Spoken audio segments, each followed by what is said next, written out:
Większość twardych warzyw można ukisić, a rzodkiewka nie jest wyjątkiem. Jednakże to nie główny składnik stanowi o tym, czy kiszonka będzie dobra, czy nie. Najważniejsze są dodatki, które trafiają do słoika. Przepis wraz z dodatkowymi informacjami można znaleźć na blogu. Mam tutaj miskę rzodkiewek. Są już umyte, a liście usunąłem.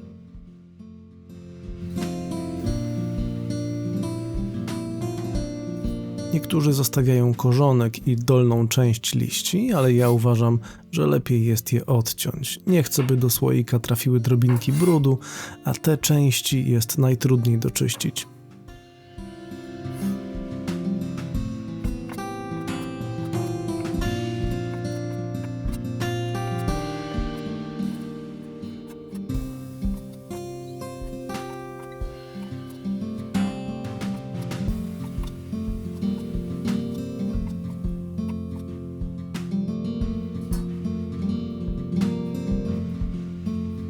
Moje rzodkiewki są różnych wielkości. Lubię, gdy mają rozmiar kęsa, więc mniejsze zostawię w całości, a większe pokroję na ćwiartki. Dość powszechne jest też krojenie ich w plasterki. Sposób krojenia nie ma specjalnego znaczenia, to kwestia osobistych upodobań.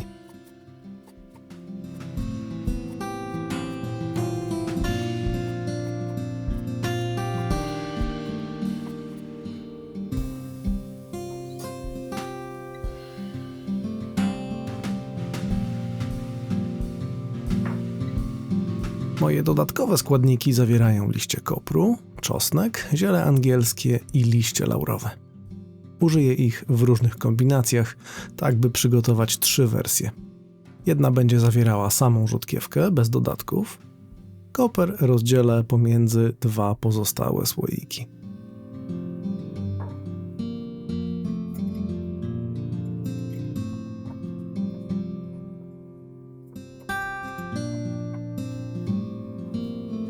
Do jednego z nich wrzucę ziele angielskie i liście laurowe.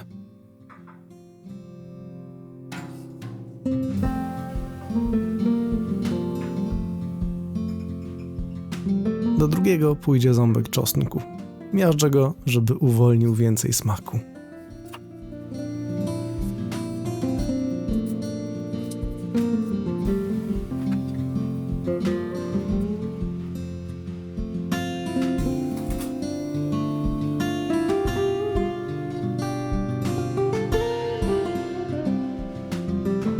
Teraz napełniam słoiki rzodkiewką. Rozdzielam ją porówno.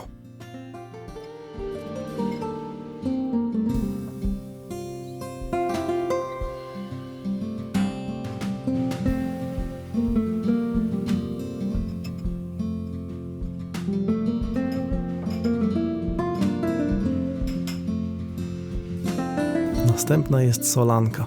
Potrzebuję tylko soli i wody.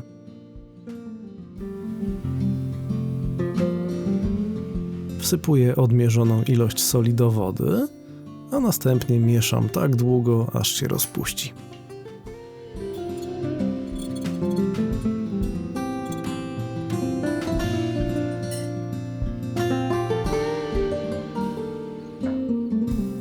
Wlewam solankę do słoików, tak by przykryła składniki.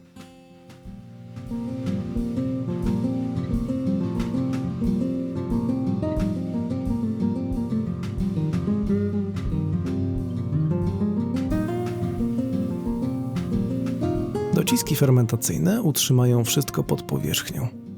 To odetnie dopływ tlenu, zapobiegając rozwojowi pleśni.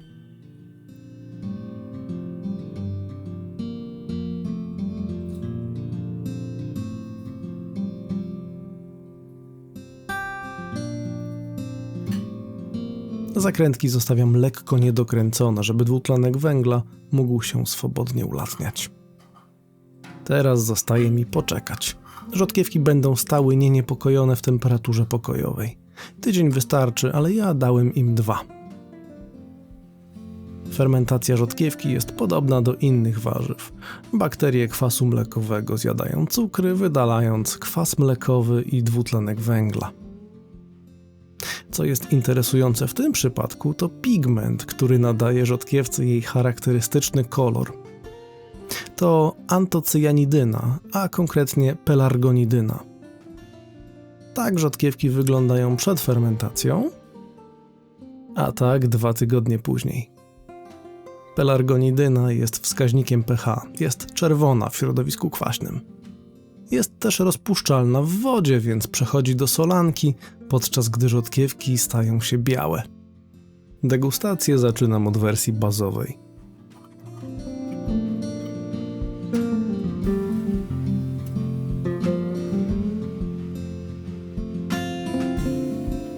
Rzodkiewki mają dość wyrazisty zapach, czasem porównywany do bąków.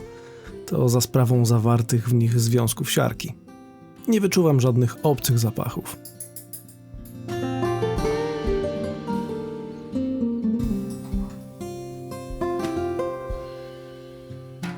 Rzodkiewki są nieco sprężyste, przez to, że słona zalewa wyssała z ich komórek część wody. Smak nie jest złożony, ale dość przyjemny. Myślę, że takie rzodkiewki spisują się lepiej jako przystawka niż oddzielna przekąska.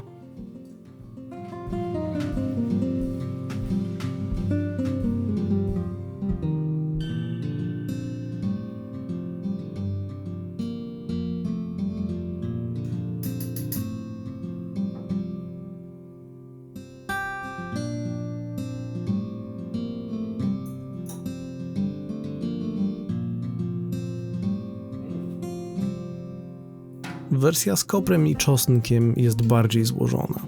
Bąkowy charakter aromatu jest tu stłumiony i ledwo wyczuwalny. Smak odpowiada zapachowi. Ta wersja jest dobra, naprawdę mi smakuje. Czas na trzeci wariant, z koprem, liśćmi laurowymi i zielem angielskim. Zapach jest inny, jeszcze bardziej złożony. Na razie jest dobrze. Ale co tu się stało? Rzodkiewki powinny być sprężyste, a nie miękkie i papkowate.